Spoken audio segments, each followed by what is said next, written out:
तोर बाल खुला खुला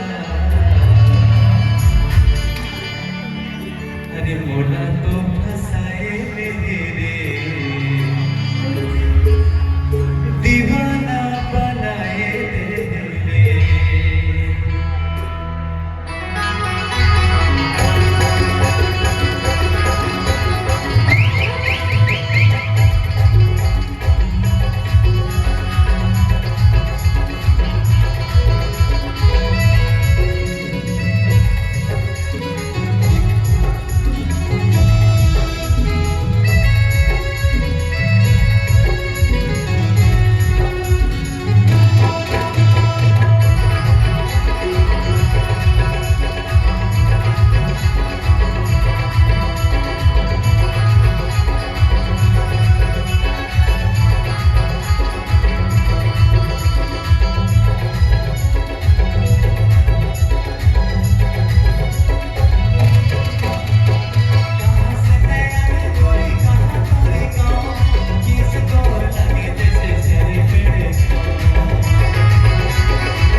अच्छा और एनटीपीसी अब तो नहीं बोल रहे नहीं तेरा प्यार चाहिए अब नहीं बोलो।